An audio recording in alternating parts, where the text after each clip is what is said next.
The post-secondary transition process is a significant milestone in the lives of students with disabilities. It's a crucial phase for families that involves asking hard questions, research, and planning that will help to address the specific needs and challenges associated with your young adult and their specific disability. In our discussions, we aim to provide you with an understanding of this transition, offer insights into the various aspects of preparation, support, and resources available to ensure your child's successful journey into adulthood, equipping them with the skills and knowledge they need to achieve their goals and aspirations. Welcome. This is the Post Secondary Transition Podcast. We try to cover the ins and outs and everything in between of the transition process for families of students with disabilities. I'm one of the hosts. My name is Meghan Smallwood. I'm a public school transition coordinator, and my sidekick is. I'm Patrick Cadigan. I'm a public school special education teacher. And here we go. We're heading into part 2 of talking with Coordinator of Community Service, Jamie Brodnax. For our longtime listeners, you'll remember that last week we hooked up with Jamie. We focused primarily on the benefits of the self-direction model. And obviously, we're still going to focus on self-direction. But this time, we're also going to we're going to move into the discussion around some of the benefits of some of the more traditional models. So we'll kind of weave it in and out. Without further ado, I will say let us join the conversation with Jamie, already in progress. As we're continuing to have this conversation, I kind of want to segue and I want to ask about, we're talking a lot about the benefits of self-direction, but what about the benefits? What if families wanted to go the more traditional route? What are some of the benefits of actually going with a provider? I think the biggest benefit that I see is not having to take on the responsibility of scheduling, of, worrying about hiring staff or making sure your staff are going to come that day. When you are going to a provider agency, you have the expectation that that provider is going to provide the oversight that is needed to make sure that whether it's the individual or their family, that the person receiving services is receiving services as it's outlined in their plan. And for the most part, you expect that when that service starts, whether it's going to a day program or moving into a residential home, that from the moment the individual is in the care of that provider, that they are cared for and their needs are being met. I feel like there's a lot of parents, even though they hear the benefits of self-directed, they just have in their head that it's more of a secure, I don't have to worry about anything, it's taken care of for me, it's one less thing on my plate, and they want a traditional program. And I always tell families it's whatever works best for you and your loved one. So it's your choice, but Absolutely. It's just important to hear all of the options and just hear the pros and cons of both sides and hear from others who are living it, just so you can make the best decision. Yeah. It's absolutely not to say that traditional services or self-directed services are better or worse than the other. It's just for some people, they're better. For other people, something else is better.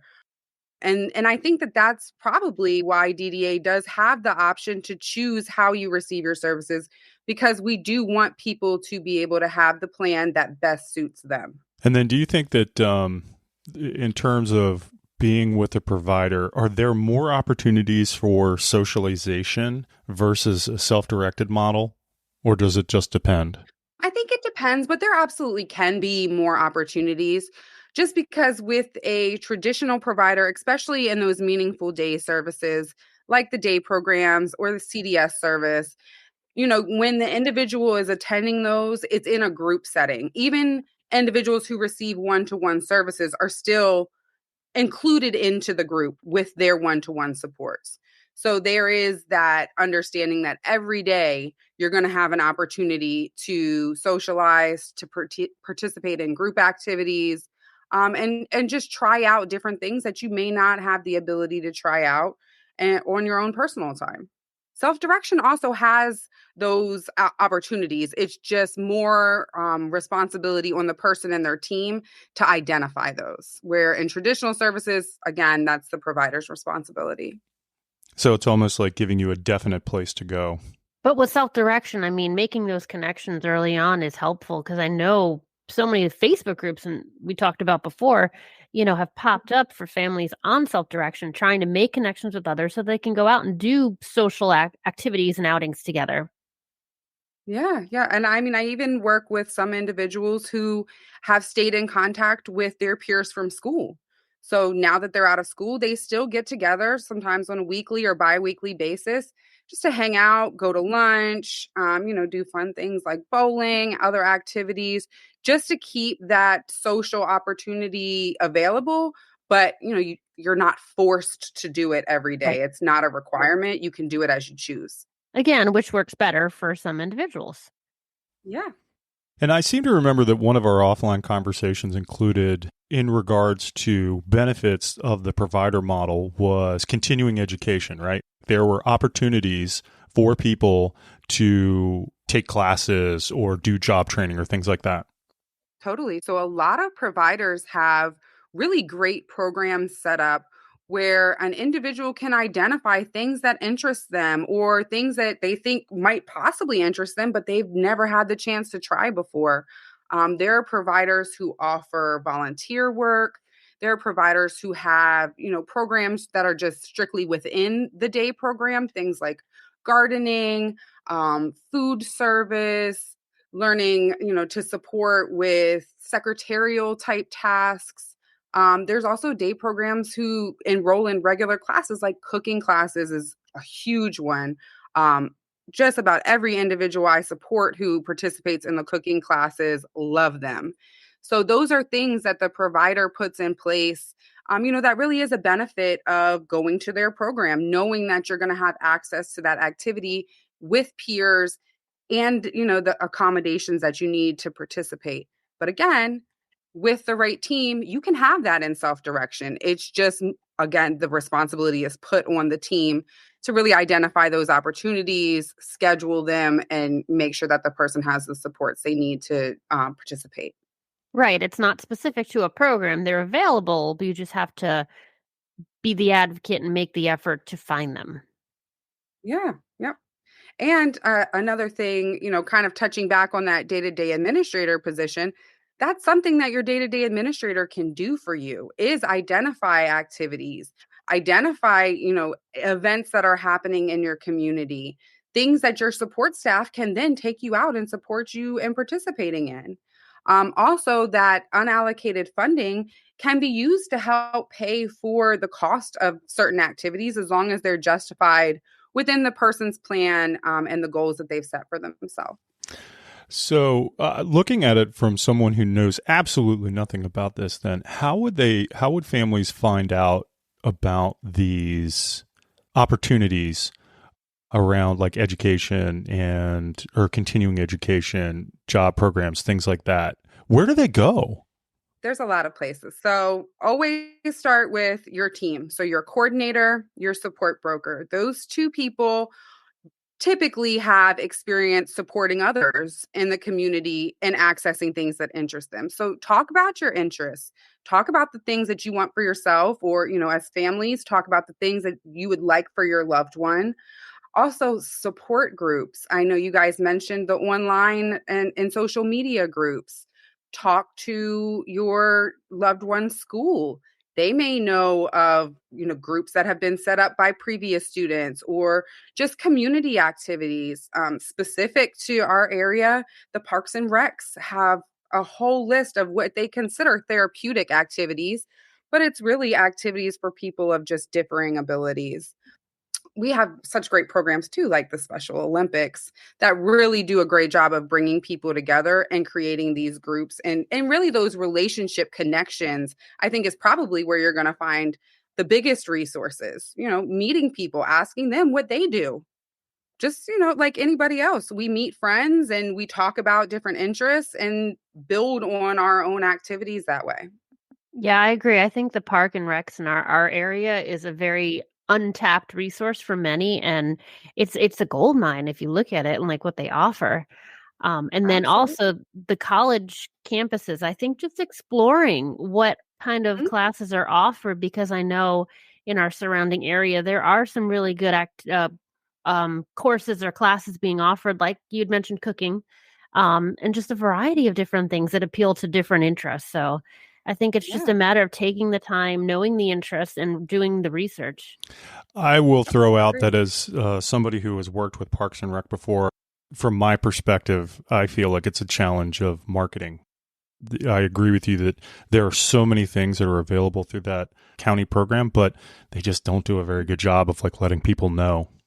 I think the therapeutic aspect throws people off a little bit because when you're going to look at activities, you will likely click on the link that says activities and sports. But they have chosen to list any sort of varying disability activities under their therapeutic. So it is a little bit more difficult to find.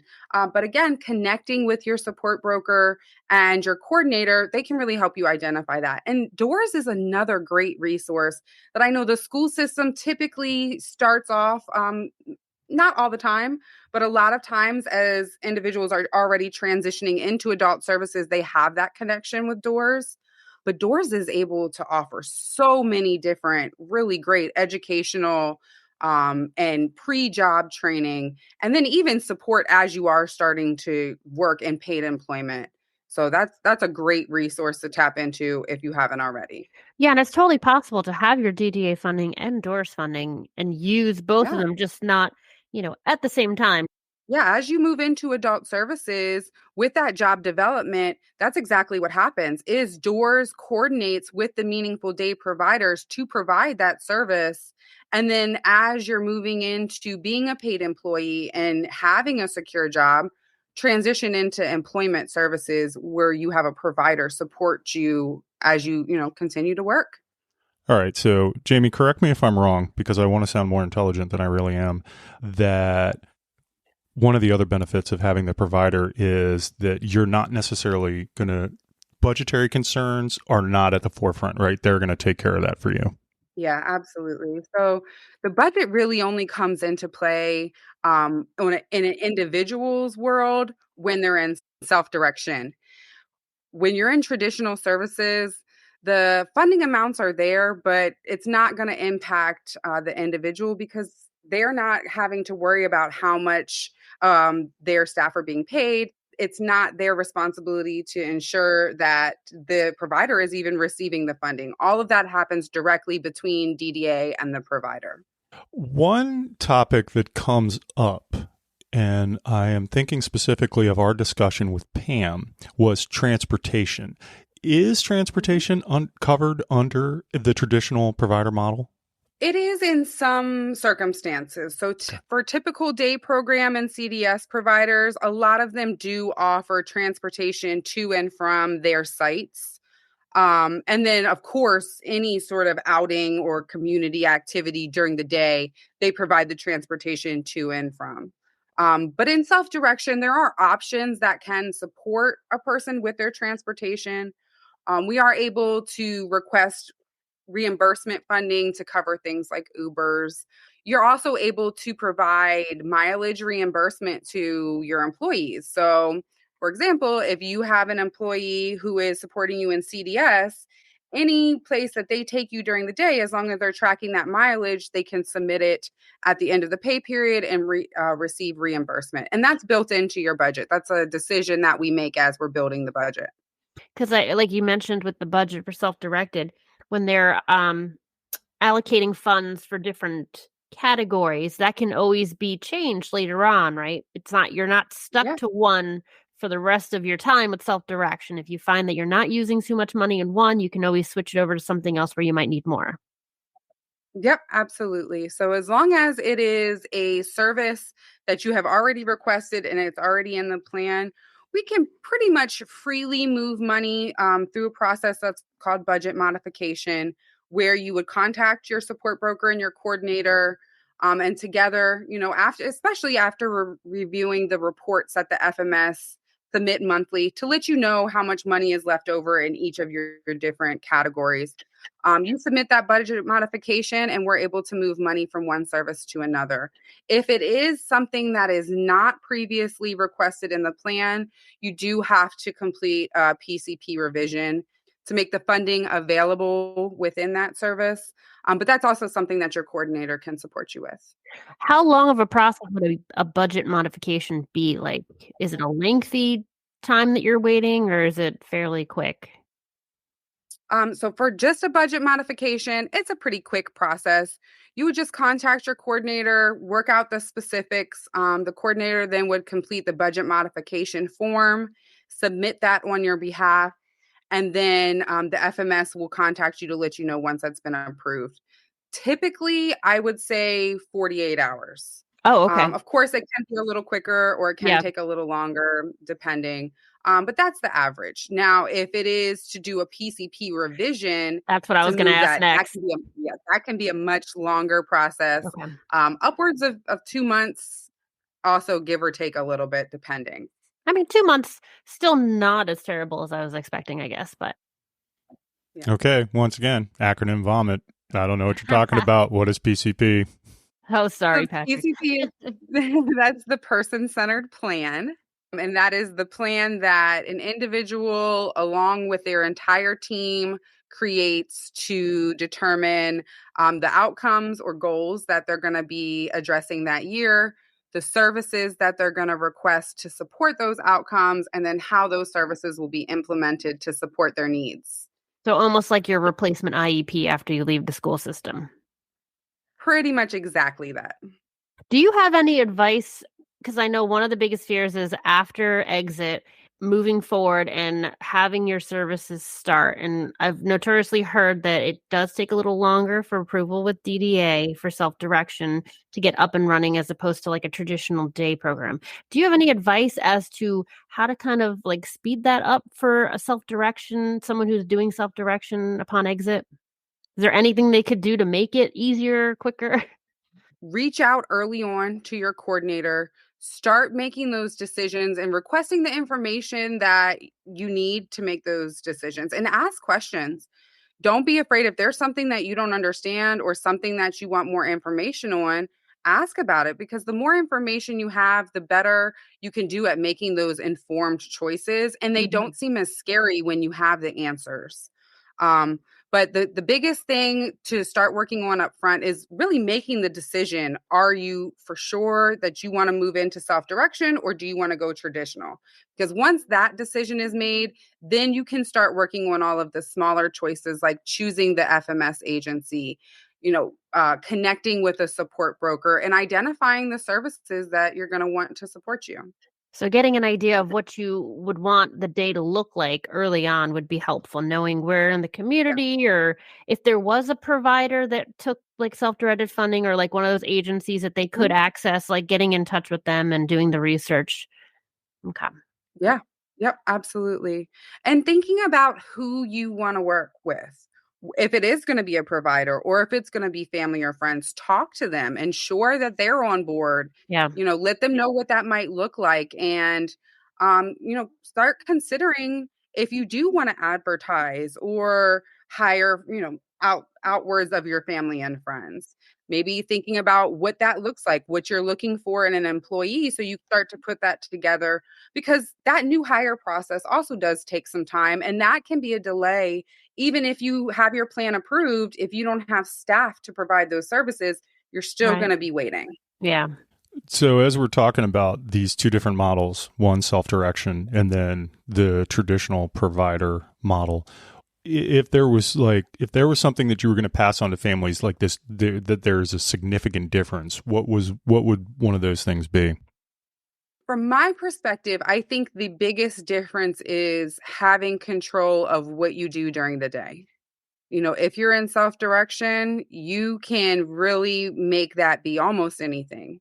If you are choosing to go with a provider, they are going to be primarily in control of what opportunities are offered. You, of course, are in control of whether you participate, but the opportunities that you have will differ based off of what the provider chooses to present to the group that day, or if you're in self direction, based off what you choose that you want to participate in that day.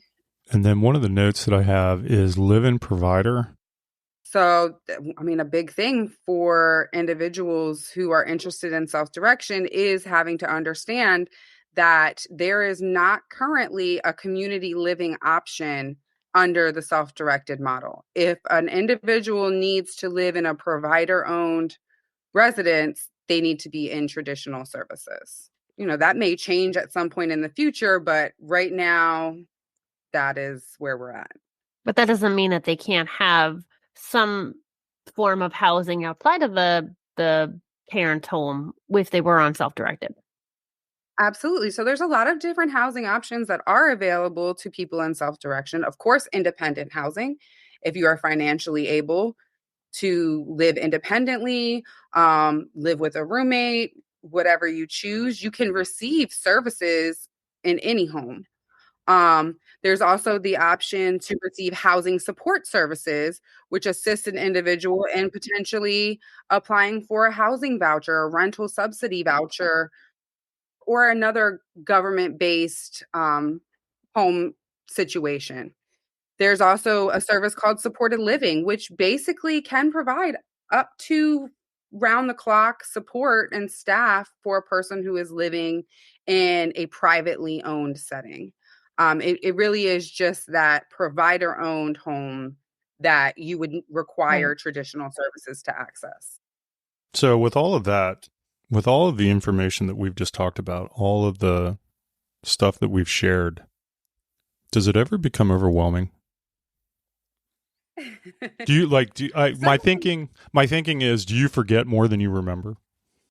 It depends on the day. But really, I feel like I go through it so often that sometimes I just am able to say it and I just know it, but forget to kind of how you've helped us today, Patrick, forget to break it down and make sure that it's completely understandable. Because if I'm just sitting here and saying FMS and support broker and DDA and day-to-day administrator, a person is going to look at me and not have any clue what I'm talking about. So a big part of it is learning to take the official statements and kind of simplify them and make sure that every person that I'm working with, whether it's individual receiving services or anybody else on their team, completely understands, what is being said and what their options are. Some days I have no clue. That's me, Patrick Cadigan, special educator. I'm there for the families, man. We're appreciative. All right, Miss Meghan, you got anything else that you can think of in the short term? I think Jamie covered it all. That was wonderful. And I think that's the point. I think it really helps for the parents to be able to go back and hear it over and over and over and understand, like we said, it's not as scary as you think. It really is possible. You're not alone in it. You have that team of support, so use them. Yeah. And I really kind of push that heavily when I do see that there's a family who's really interested in self-direction. And I too, based off of what they've told me, feel that self-direction is probably going to be a better option for them. Just reminding them, you are not going to be alone. This is not going to be your only full-time job. We are a team in this, and all of us are going to do a part to make sure that it runs smoothly. Those first couple months where we're doing all the decision making and making the budget and going through the schedules, it can seem like a lot. And I warn people, you're probably going to be tired of talking to me after this process is done. But once it's done, it's done. Mm-hmm. We never have to go through this entire process again. It's just little tweaks here and there as we go on to make sure that the person's needs are met. Yeah, and it's so nice that they have you to help them with that, because I feel like as a transition specialist, I'm giving the initial information and kind of like, motivating to do it, but then I drop off and I'm like, I'm not there to see it through. So hopefully it all falls into place. So I'm glad that they have you. Thank you. And I really encourage people to reach out to their team, because it still surprises me sometimes when I meet with families and they have these questions, or sometimes they have this misinformation. Yeah. And it's just because they were never comfortable asking. Yeah. So they've gotten things off the internet, or they've gotten things from social media groups that weren't always 100% accurate. Right. And it scared them more. Right. I agree. Ask questions. And I know that and I just had a conversation with a parent about this, about traditional day programs. You don't know what's going on in other people's minds, or, what their perspectives are and how they may differ from yours. And you have to take everything that you hear from others with a grain of salt and make your own, decisions about things, because it is good to get feedback from others, but at the same time, you need to really think about you and your loved one, and would this work for you, even though someone else said, oh, this is horrible, or this is, very hard. Like, step back for a minute and just think about you and your loved ones. Yeah, completely. Once again, you've really helped us out, and Yes. Happy to help. We really appreciate you coming out and talking with us about all this stuff.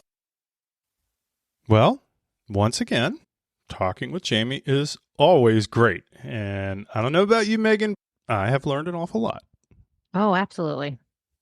Yeah, it was nice to have her back. I'm sure that she'll probably, I would hope anyway that she'll want to come back again. We'll have to think about something. I hope so. She's a great resource, and I think she really wants the best for families and wants to help. So we appreciate that. Yeah, she's really top notch. Well, let's see. Before we're going to let everyone go, if I remember correctly, it's time for us for the That's Helpful resource. It is, and it's my turn to provide a resource, which I'm very excited about this one, because it's not an agency, it's not an organization, but it is a great tool to have in your toolbox. We talk about that a lot, just having so many things at your disposal, and Charting the Life course is one of those things. It's a great framework and approach that helps individuals and families plan for and navigate their various life transitions and stages. So it's just a planning tool when you really think about what would be the good life for your loved one when they leave the school system. I like it because it's not just the parent, on an island trying to figure this out on their own. It's a collaborative engagement and just a community approach, looking at the person as a whole with a whole bunch of people that know them from different aspects of their life. It's all about having different conversations, making sure those expectations are still high, but integrating multiple levels of and types of support. And it does not have to be done by a professional. It can be done by family members. We'll have the link in our show notes for you so that you can go ahead and take a look at what it entails, and some of the pieces of organizational methods that they use for the framework. But it's not even solely used for individuals with disabilities. It's just about someone who wants to have a vision for a good quality life and how to chart it out. It was actually a framework developed by the National Community of Practice for Supporting Families of the U.S. Administration for Community Living. So it is not specific to our state. It's a nationwide framework that can be used. So check out Charting the Life course. We highly recommend it. It's just a great idea, especially if you're moving into or transitioning into the next part of your life with your loved one. All right. One more great resource for families to use. And let's see. I think that brings an end to the conversation, doesn't it? I think so. And what a good conversation it was. All right. So as always, we just want to remind you to follow the information from this conversation in our show notes. Make sure to like, follow, and please, please, please share out the podcast with anyone and everyone. We want more people just to be able to use it for their advantage and make it one of the tools in their toolbox. Visit our YouTube channel, where we've posted videos of all our conversations, including doing some of the legwork for you by curating videos of topics that revolve around transition. We've created playlists that cover guardianship, alternatives to guardianship, ABLE accounts, and still more to come. So be sure to subscribe there as well. And finally, check out our website, which is chock full of information around the transition process. And you'll find our contact information there too. If you have any follow-up questions or any requests for podcasts, we love hearing those. So be sure to go to www.postsecondarytransition.com.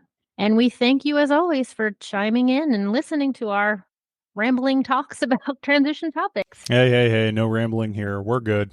We know what we're doing. Yeah, we're solid professionals here. We know what's up. Exactly. All right. Well, you know what? I think then that we can sign this one off. We've got some more good stuff coming. So like Megan said, please come back. But otherwise, we're out. Thank you so much. Thank you.